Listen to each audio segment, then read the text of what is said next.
ఇప్పటివరకు యూడెస్ ప్లస్ సైట్లో లేని విద్యార్థులను ఏ తరగతిలోనైనా సరే డైరెక్ట్గా ఏ విధంగా యాడ్ చేయాలనేది ఈ వీడియోలో పూర్తిగా డీటెయిల్గా చూద్దాం. అంటే ఒక విద్యార్థిని మామూలుగా అయితే మనం ఫస్ట్ క్లాస్లో మాత్రమే యాడ్ చేసే విధంగా యాడ్ స్టూడెంట్ ఆప్షన్ అనేది మనకి ఇప్పుడు రెడీగా ఉంది.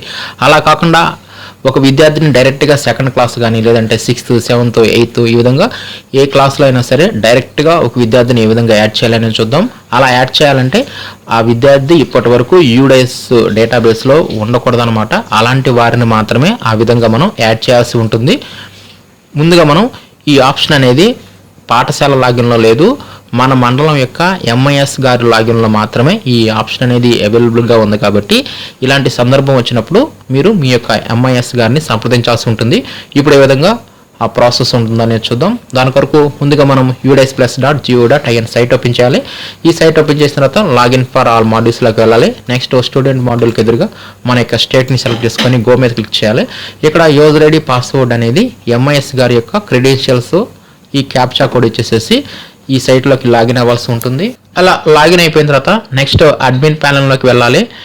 ఈ అడ్మిన్ ప్యానెల్లో ఇక్కడ యాడ్ న్యూ స్టూడెంట్ అని చెప్పేసి ఇక్కడ ఆప్షన్ ఇక్కడ ఎనేబుల్ చేశారు. దీని కింద ఉన్న గో మీద క్లిక్ చేయాలి. నెక్స్ట్ ఇక్కడ ఏ పాఠశాలలో అయితే విద్యార్థిని మనం డైరెక్ట్గా యాడ్ చేస్తున్నామో ఆ పాఠశాల యొక్క డైస్ కోడ్ ఇచ్చేసేసి గో మీద క్లిక్ చేయాలి. తర్వాత యాడ్ స్టూడెంట్ మీద క్లిక్ చేయాలి. నెక్స్ట్ అప్పుడు కింద ఒక ఫామ్ అనేది ఇక్కడ ఎనేబుల్ అవుతుంది. దీంట్లో ఆ విద్యార్థిని ఏ క్లాసులో అయితే యాడ్ చేయాలనుకుంటున్నామో ఆ తరగతిని డైరెక్ట్గా ఇక్కడ మనం సెలెక్ట్ చేసుకోవచ్చు. ఇక్కడ నేను ప్రైమరీ స్కూల్ డైస్ కోడ్ ఇచ్చాయి కాబట్టి ప్రైమరీ క్లాసెస్ ఇక్కడ మనకి కనిపించాయి. అదే హై స్కూల్ డైస్ కోడ్ ఇస్తే హై స్కూల్ క్లాసెస్ ఇక్కడ మనకు కనిపిస్తాయి. డైరెక్ట్గా విద్యార్థిని ఏ క్లాస్లో జాయిన్ చేయాలంటే ఆ క్లాస్ ఇక్కడ మనం సెలెక్ట్ చేసుకుంటాము. నెక్స్ట్ ఇక్కడ సెలెక్ట్ చేసుకుంటాము. Next student name as per school record ఇస్తాము. నెక్స్ట్ జెండర్ ఇస్తాము, డేట్ ఆఫ్ బర్త్. నెక్స్ట్ ఈ స్టూడెంట్ స్టేట్ కోడ్ అనేది ఆప్షనల్లో, ఇది ఇవ్వకపోయినా నో ప్రాబ్లం.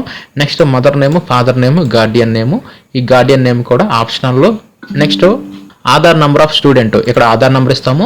నెక్స్ట్ విద్యార్థి యొక్క పేరు అనేది ఆధార్ కార్డులో ఎలాగైతే ఉందో సేమ్ అదే విధంగా యాజ్ ఇట్ ఈజ్గా ఇక్కడ ఇచ్చేసేయాలి.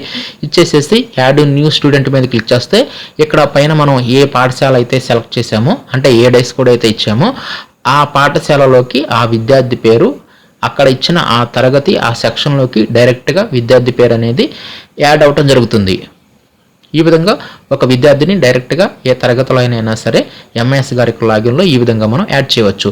అదేవిధంగా ఇక్కడ మనకి ఒక ఫామ్ S2 అని చెప్పేసి ఈ ఫామ్ని ఆ పాఠశాలల వద్ద నుంచి ఎంఐఎస్ గారు తీసుకోవాల్సి ఉంటుంది. కంపల్సరీగా ఈ S2 ఫామ్ని ముందుగానే ఆ పాఠశాల నుంచి తీసుకున్న తర్వాత మాత్రమే ఈ విధంగా యూడైస్ ప్లస్ సైటు ఎంఐఎస్ గారి లాగిన్లో ఈ విధంగా ఆ విద్యార్థిని ఆ తరగతిలో ఈ విధంగా యాడ్ చేస్తూ ఉంటుంది.